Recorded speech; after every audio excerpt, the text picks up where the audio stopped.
Me acordé que la vi que no estaban grabando, por eso me regresé. Pero bueno, entonces decíamos que la vía clásica del complemento, su detonador, son los inmunocomplejos solubles o no solubles. ¿Qué es un inmunocomplejo antes de cualquier otra cosa?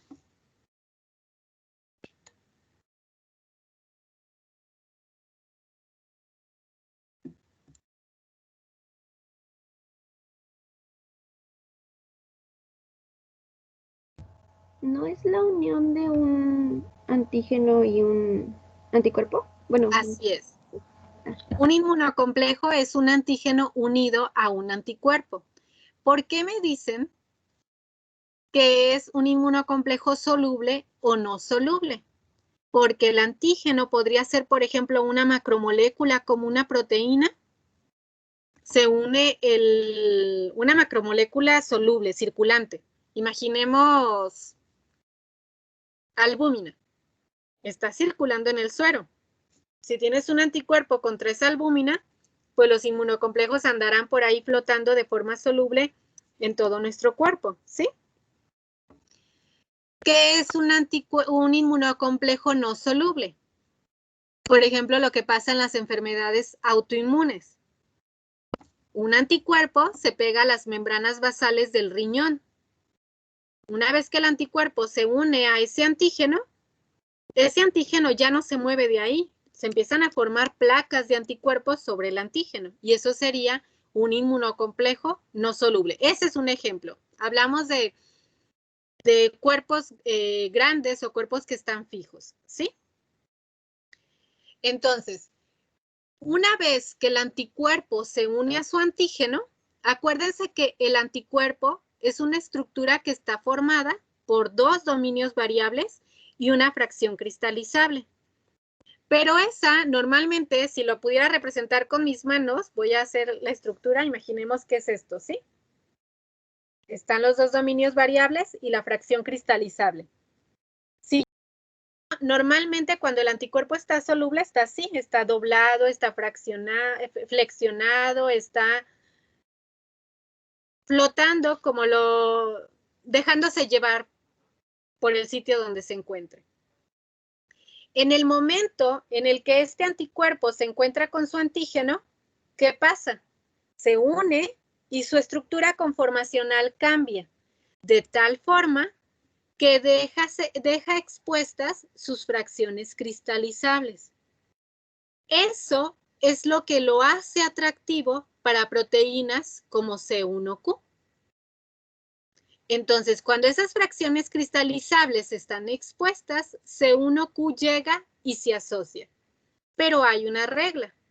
Para que la afinidad de C1Q sea lo suficientemente fuerte, es decir, para que haya avidez, para que esta interacción sea fuerte y sostenida, requerimos que varios de los monómeros de C1Q se peguen a fracciones cristalizables. Entonces, es más complicado cuando tienes proteínas solubles, porque imagínate la proteína circulando, llega y se le pega a un anticuerpo. ¿Cuántas fracciones cristalizables vas a tener ahí? Solo una. Y si llega a C1Q, pues tal vez se une, pero fácil se va a desprender. ¿Sí? Pero si hablas, por ejemplo, de una bacteria, de una célula tumoral, de una célula infectada que está forrada de anticuerpos, y que tiene muchas IgGs y todas esas IgGs están exponiendo su fracción cristalizable, mientras más cerca estén, favorecemos que C1Q se pegue con varias de sus subunidades a las diferentes fracciones cristalizables. Eso le dé fuerza y eso finalmente termine activando las funciones del complemento. ¿Sí nos queda claro?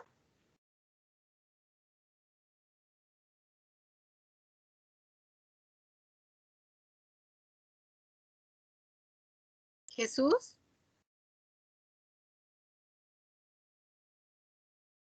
Sí, maestra. Ok. Entonces, ¿qué ventaja nos ofrece la IgM? ¿Cuántas fracciones cristalizables tiene la IgM? 10. 5. Fracciones cristalizables 5. Sitios de unión, Rebeca tiene 10. Pero fracciones cristalizables, como nos lo dice Jesús, tiene 5. Entonces, cuando la IgM, mírenla, ella sí está de forma soluble. Si se fijan, está parejita, parece un copo de nieve. ¿Dónde están sus fracciones cristalizables? Aquí. Sus sitios de unión esconden a la fracción cristalizable.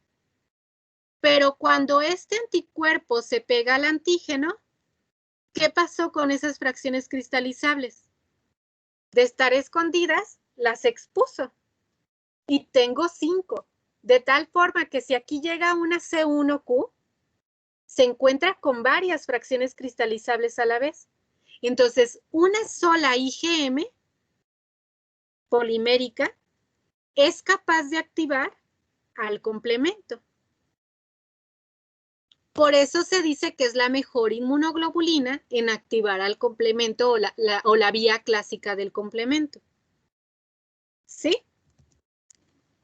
Entonces, aquí nos lo están ejemplificando con las IgGs, que también es válido, pero requiero muchas IgGs. Si solo hay una IgG por ahí, no va a pasar absolutamente nada. Una vez que C1, ahora sí se unió, C1, si se fijan, está compuesta por varias proteínas o subunidades monoméricas, las cuales están rodeadas por otras proteínas que conocemos como es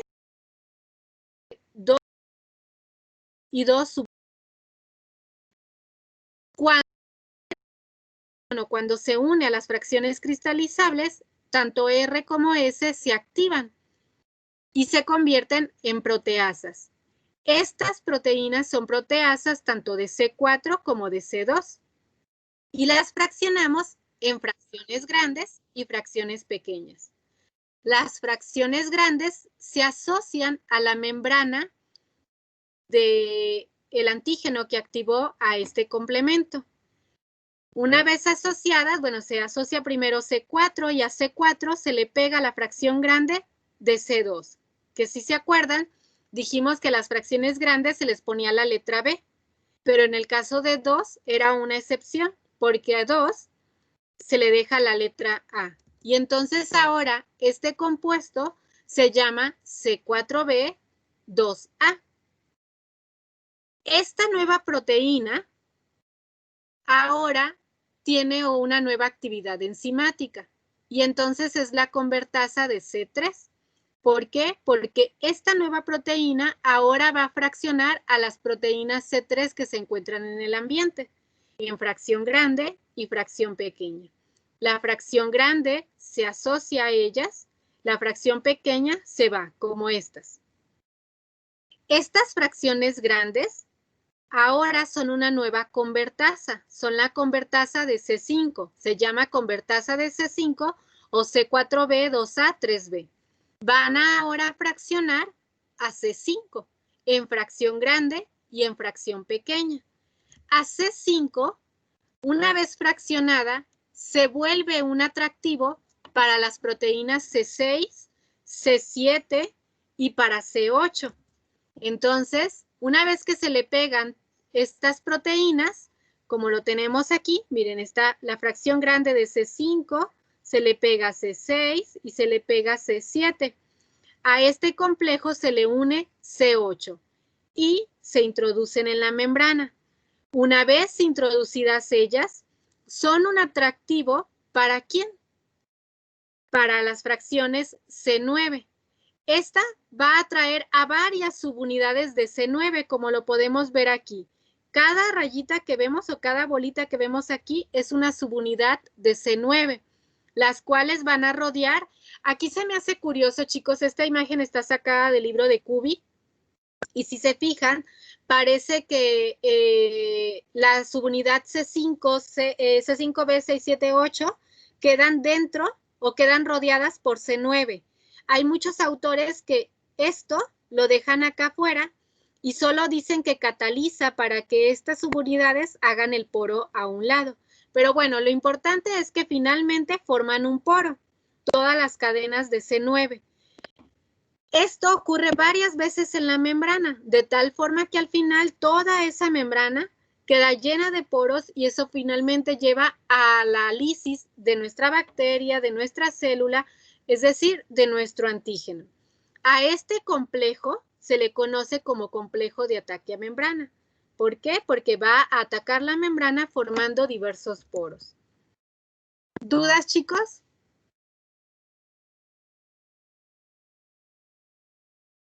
Yo tengo una duda, maestra. Sí, adelante, Jesús. C4 y C2 son los monómeros R y S, pero partidos. No No, son ellos. no. R y S son estos. ¿Sí? Acuérdense que todas las proteínas del Sí. complemento están circulando a través del plasma en nuestro tejido intersticial. Ese anda ahí regado. Tanto C1, 2, 3, 4, 5, todas. En el esquema, por hacerlo sencillo, nos los van poniendo poco a poquito. Primero apareció C1, pero en realidad aquí está revuelto C1, 3, 4, 2, 5, 6, etcétera, ¿sí? Solo que solo C1 se une a las fracciones cristalizables. R y S solo fraccionan a la C4 y a la C2 que andaban por ahí. Hasta que C4b y 2a se juntan, ellas pueden fraccionar a C3. Antes puede haber aquí muchos C3, pero si no como no están unidas, como no son convertasa, no le hacen nada a C3. Hasta que C3 se les une, ellas fraccionan a C5. C5 por aquí andaba también. Pero hasta que ellas no se juntan, es cuando lo pueden fraccionar. ¿Aclaré su duda, Alejandro? Sí, maestra, todo bien, gracias. No, al contrario. ¿Alguien más, chicos?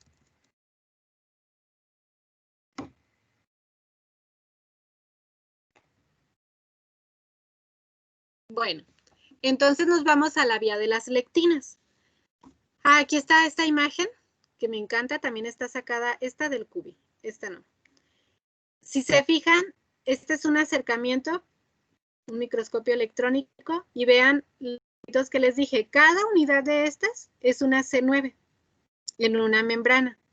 Acá está un poco más lejos y vean cuántos poros o cuántos complejos de ataque a membrana podemos ver en una sola membrana o pared.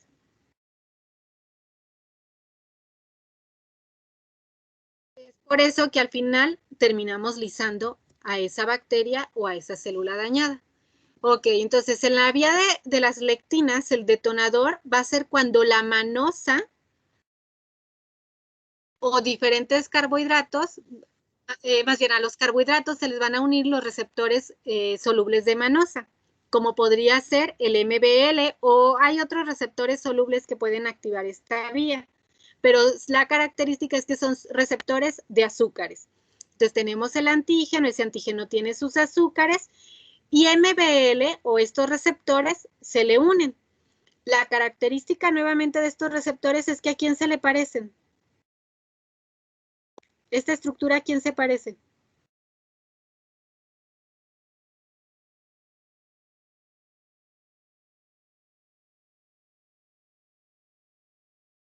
¿Cuál es la estructura, maestra? Esta de aquí. La del el MBL o el receptor de Manosa. El receptor C1Q. AC1Q tiene la estructura semejante, es decir, estos sitios se van a unir a los azúcares y además este receptor se le unen proteínas como más 1 y más 2. Estas proteínas tienen una función de proteasas semejantes a las de R y a las de S. Por lo tanto, van a fraccionar a C4 y a C2. Fracciones grandes se quedan, fracciones pequeñas se van. Una vez que están juntas C4, B y 2A, ¿a quién van a fraccionar? A ver, yo voy a hacer preguntas. AC3, ay, perdón. Sí, adelante, Fernanda. A C3. ¿Qué nos van a dejar cuando fraccionen a C3, Fernanda? AC5 o CAB2A3. No, ¿cómo queda ese C3? En dos fracciones, una grande y una pequeña. Exacto, entonces, ¿quién se pega a C4B2A? La fracción grande. ¿Qué es quién? Queda como C4B2A. ¿No? 3B, A 3 veces, ya que se unió. ¿sí? Ok. ¿Y ellos a quién van a fraccionar? Carla y Ivana. Gracias, Fernanda.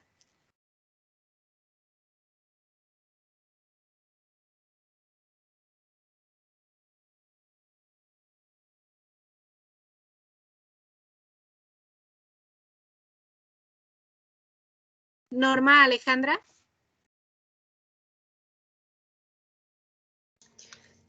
¿Me puede repetir la pregunta, maestra? Sí, la convertasa no. C4B, 2A, 3B, ¿a quién van a fraccionar ahora? Ya juntas.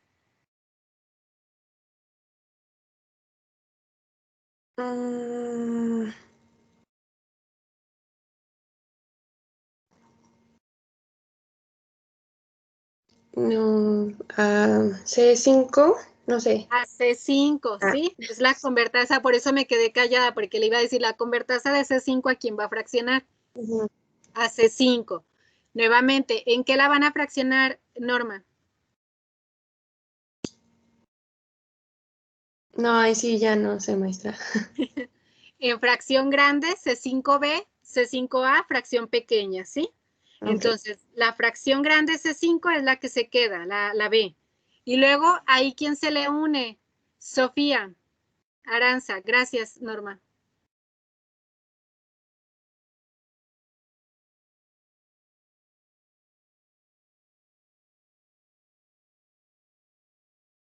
Mande, maestra.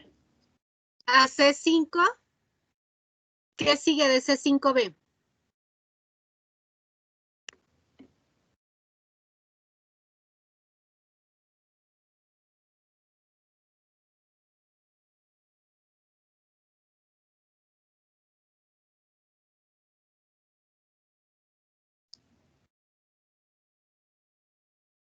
¿Qué pasa con C5B?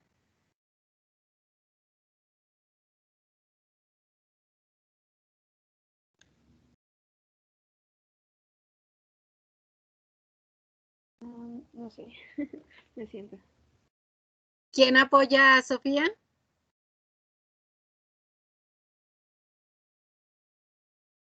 Llega a 6, 6. Se le va a pegar C6. C6 y luego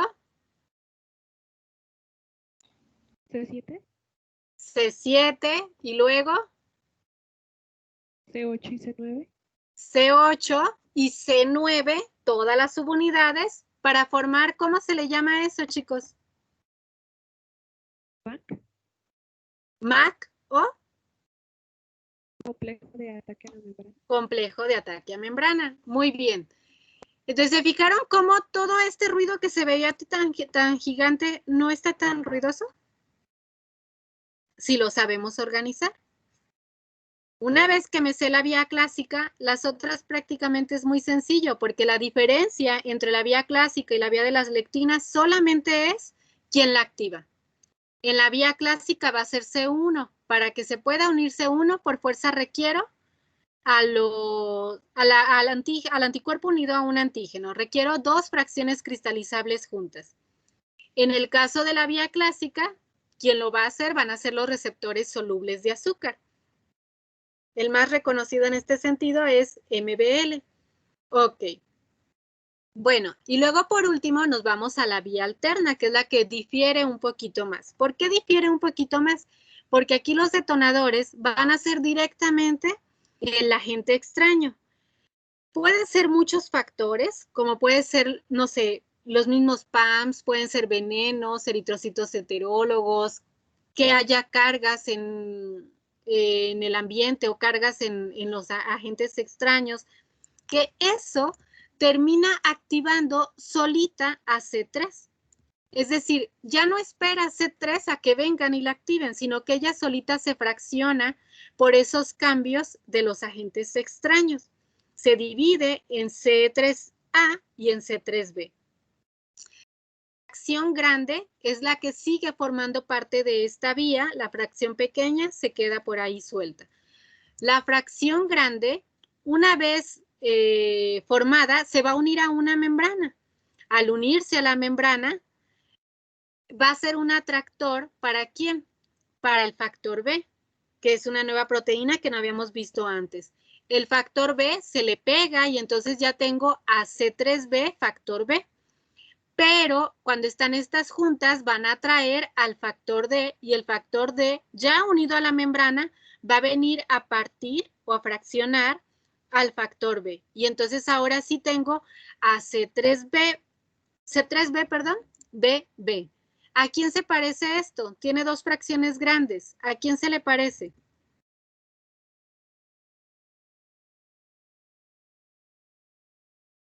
La primera parte, cuando se partía C4 y C2, que se unían las Así fracciones es. grandes, se En parece a eso. cuanto al número, se parece a C4B2A.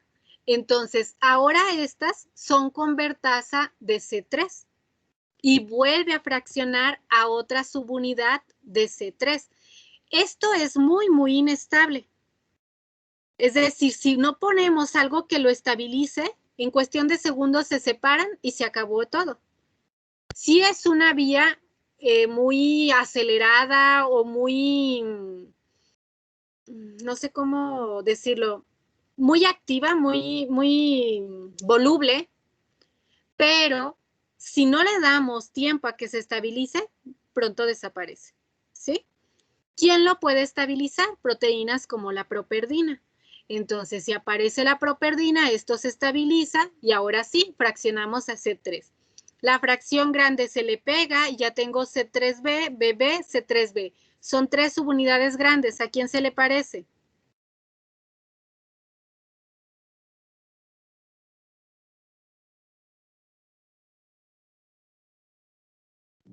A la convertasa de CD5.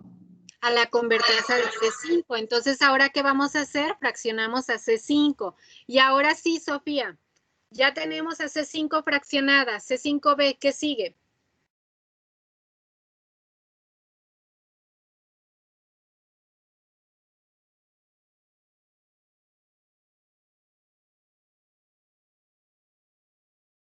Ya me dejó colgada Sofía. ¿Quién me ayuda? Pues que se una C6 y después lleguen todos los C6, demás, del 7 al 9. 7, 8 y 9. ¿Sí? Y finalmente tenemos los poros. ¿Nos queda claro, muchachos? Maestro, yo tengo una duda. Sí, adelante, Jesús. Cuando vimos por primera vez los del complemento, vimos que lisis celular solo era como una de las consecuencias, pero aquí en todos los casos siempre hemos visto que se forma lisis. ¿Las otras consecuencias de dónde salen? Eso es lo que sigue. Ok, ahora mi pregunta era, en todos los casos yo les estuve diciendo, las fracciones pequeñas se van, ¿sí? Pero el decir se van es porque no se quedan formando parte de este complejo, no forman parte de la formación del complejo de ataque a membrana. Ok, pero ¿qué pasa con todas estas proteínas? Es más, de hecho puede ser que esto se quede aquí, se fraccione C3B, no llegó nadie que lo estabilizara, no se quedó pegada, se desprende y ahí está C3B. O puede ser que se unan muchos C3B a este antígeno, pero nunca llegó el factor B. ¿Por qué? O nunca llegó el factor D. ¿Por qué? Porque la properdina nunca apareció. O porque simplemente hubo una vía que bloqueó el complemento y ya no permitió que siguiera. Se quedaron los C3B pegados. ¿Y qué pasa con todas esas subunidades? Con todo eso que se está quedando en el camino. Bueno, antes de continuar con el qué pasa con ellos, es importante saber, ya vimos que es muy fácil que activemos el complemento, es muy fácil que esta vía se lleve a cabo, pero ¿será bueno que sea tan fácil activarlo?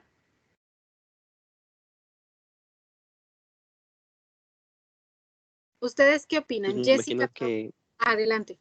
Ah, no, me espero a Jessie. Jessica Paola, ¿usted qué opina? Pues que no sería bueno, porque pues entonces todo el tiempo se estaría activando, ¿no? Así es, porque si se acuerdan decíamos, como comentó ahorita Jesús, algunas, hemos dicho que el complemento también opsoniza, hemos dicho que el complemento también activa a otras células en su papel de anafilatoxina, hemos dicho que el complemento lisa, entonces, además es una cascada, es una vía que entre ellas mismas se van activando. Entonces llega un punto que el proceso inflamatorio va a ser tan alto que eso es lo que realmente nos va a hacer daño. Muchas de las enfermedades autoinmunes, el gran problema es precisamente la activación del complemento. Es lo que nos genera esa inflamación permanente. Entonces, es muy fácil activarlo. Ya vimos que hasta por sí solito se puede activar. Esa activación del C3 por sí solito también se le llama como una vía en la que está como supervisando. Ella se mantiene como activa solamente para ver que funciona y que las cosas están en regla. Es como un autochequeo de la activación del complemento. Entonces es muy fácil mantenerlo activo, pero también hay que tener mecanismos de inhibición, de bloqueo. Y para eso, por eso se acuerdan que cuando decíamos el complemento está formado por más de 30 proteínas. Y hasta ahorita hemos mencionado las 9 tradicionales que van de C1 a C9. Hemos mencionado a la properdina, hemos mencionado el factor B, al factor D, pero no hemos llegado ni a las 15. ¿Dónde están las otras? Pues porque la vía del complemento o el sistema del complemento también tiene sus propios reguladores o inhibidores. Además, tenemos a las proteínas que se forman de nuevo con la conformación cuando las empezamos a fraccionar. Y bueno, de ahí la importancia de estos metados inhibidores. Tenemos diferentes inhibidores, les estoy presentando los más clásicos, los cuales van a inhibir o van a participar en diferentes etapas de las vías de activación y pueden o no bloquear a todas las vías. Pueden ser específicos para una vía o pueden simplemente bloquear la formación del MAC de cualquiera. Un ejemplo de inhibidores específicos sería el inhibidor de C1, que como su nombre lo dice, lo único que va a hacer es bloquear que estas se conviertan en proteasas, bloquear que estas puedan fraccionar a C4 y a C2, de tal forma que ¿de quién es exclusivo esta vía? Este inhibidor, perdón, ¿de qué vía? La clásica. De la vía clásica. Si nosotros quisiéramos bloquear las vías y alguien dice, pues hay que ponerle más C1, perdón, inhibidor de C1 para que bloqueemos la vía, pues tenemos cuidado porque solo estamos bloqueando la vía clásica, no estamos bloqueando las otras dos vías. ¿Qué es lo que queremos realmente lograr con esto? Entonces, tenemos además otros inhibidores como serían C4BP, CR1 o MSP, que en estos casos lo que van a hacer es inhibir a la fracción grande de C4B, impidiendo que se forme la convertasa de C3. ¿A qué vías estaríamos bloqueando con esta acción?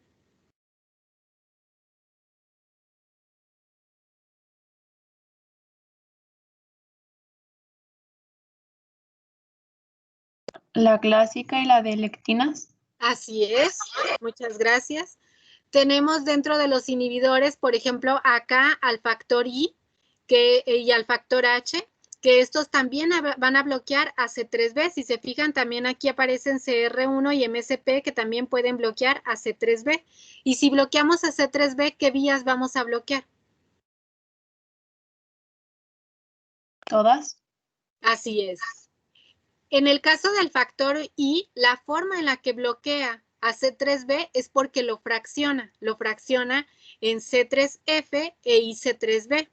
Y además puede fraccionar a estos en 3C y C3DG. Estas proteínas, principalmente IC3B, es considerada una opsonina por excelencia.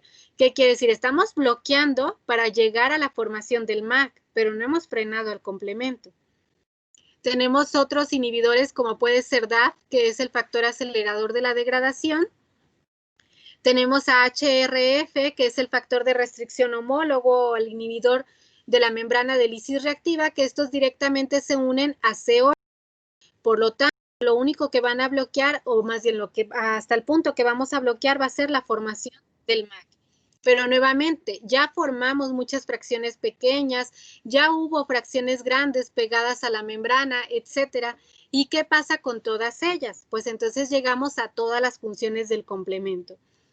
Algunas de estas fracciones pueden participar como opsoninas y facilitar la fagocitosis. Entre ellas tenemos a C3b, IC3b o a C4b. Insisto con llamarles la atención de IC3b. Estas proteínas rodean al agente extraño y facilitan la fagocitosis por parte tanto de macrófagos como de neutrófilos.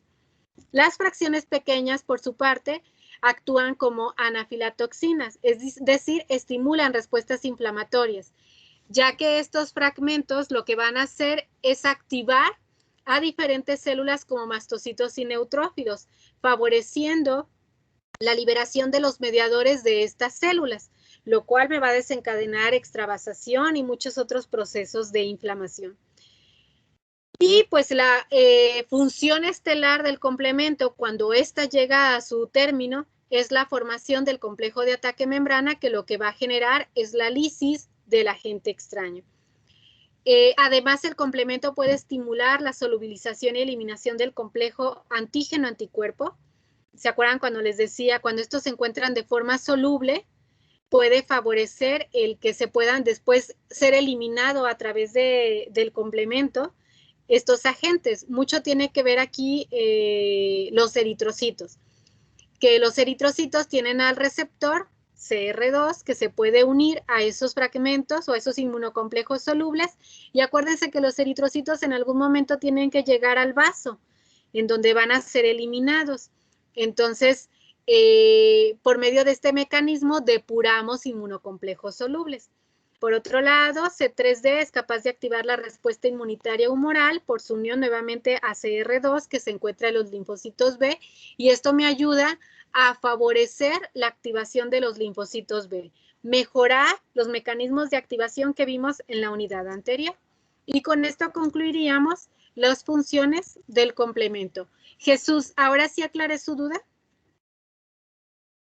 Sí, ya, o sea, dependía de todas las otras proteínas, de las unidades que se formaban y todo eso. Así es. Por eso lo que les decía al principio, puedo frenar el complejo de ataque a membrana, pero yo sigo dejando activas anafilatoxinas y sigo dejando activas opsoninas que me van a ayudar al fin de eliminar el agente extraño. Ok, y ya para terminar, dentro de las funciones de los anticuerpos, que ya los hemos revisado mucho, pero bueno, señalar algunas funciones muy particulares, como puede ser la de opsonización y fagocitosis o la de citotoxicidad dependiente de anticuerpos. En este primer caso vamos a ver la de opsonización y fagocitosis, en donde es importante señalar y recordar, porque también lo hemos mencionado más de alguna ocasión, que los anticuerpos se unen a receptores de fracciones cristalizables que se van a encontrar en diferentes células. Dependiendo del receptor al que se unan, va a ser la función que se va a llevar a cabo. En ese caso, para la IgG tenemos los receptores Fc gamma R1, 2A y 2B. Todos estos receptores, también conocidos como CD64 o CD32, se van a encontrar en los fagocitos. Esto va a favorecer, bueno, fagocitos o plaquetas. Esto va a favorecer que una vez que encontramos al antígeno, lo opsonizamos, esto se vuelve atractivo para los fagocitos, se unen y finalmente favorecemos la fagocitosis y además los mecanismos de eliminación de este agente extraño. Y por último, la citotoxicidad celular dependiente de anticuerpos, en donde los linfocitos NK van a tener a receptores como Fc gamma R3. Este puede ser A o C. El A lo encontramos en las células NK y el C lo encontramos en los neutrófilos. Nuevamente tenemos una célula dañada, la cual va a ser rodeada por el agente extraño, y esto va a direccionar a las células NK. Ellas ya saben matar, no requieren de esto para matar. Pero ¿qué ventajas ofrece el hecho de que aparezca el anticuerpo? ¿Quién me la dice? Fernanda, que hoy he estado muy callada.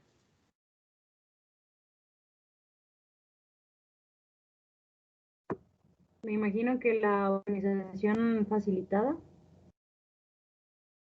Pero ¿qué ventaja habría? Imagínese una célula NK solita, Ujú. desgranulándose o lisando a una célula NK que va a ser dirigida por el anticuerpo. ¿Qué le estamos otorgando a esa respuesta? Pues llega, es más, ¿cómo se dice? Por sí sola la NK llega y mata, ella no pregunta, solamente llega y mata. Pero me imagino que si tiene un receptor que ya le dice dónde exactamente va a llegar ahí y va a hacer su trabajo, que va a ser lisar. Entonces le estamos dando especificidad. Ajá, exacto. ¿Sí? Lo dijo de muchas formas, pero le faltaba la palabra. Gracias. Ok, entonces la célula NK que ya sabe hacer las cosas, lo único que estamos haciendo es dándole especificidad a través de estos anticuerpos. Vamos a tener una opsonización o una destrucción mucho más dirigida. Esas serían las funciones de los anticuerpos, porque alguien diría, entonces, ¿para qué tanta bronca con producir anticuerpos si finalmente el fagocito fagocita, el neutrófilo sabe fagocitar, el eosinófilo sabe desgranularse, la célula NK sabe lisar, sabe, no más que lisar, no, sabe destruir células activando la opsonización, la apoptosis, perdónenme. Entonces, ¿para qué los anticuerpos? Porque todos esos mecanismos que ya existen de la innata, lo que vamos a hacer es perfeccionarlos, lo que vamos a hacer es dirigirlos para tener una respuesta mucho más efectiva. ¿Nos queda claro, chicos, a todos? Sí, maestra. Ok, pues con esto terminamos nuestra unidad. Lo que nos faltó. Entonces, lo dejamos hasta aquí y el día de mañana ya comenzamos con nuestra nueva unidad. ¿Sale, chicos? Sí. Sí, gracias, maestra. Gracias. Muchas gracias, descansen. Hasta luego. Gracias, maestra. Hasta Gracias, luego. maestra. Buen día. Gracias. Hasta mañana. Hasta mañana.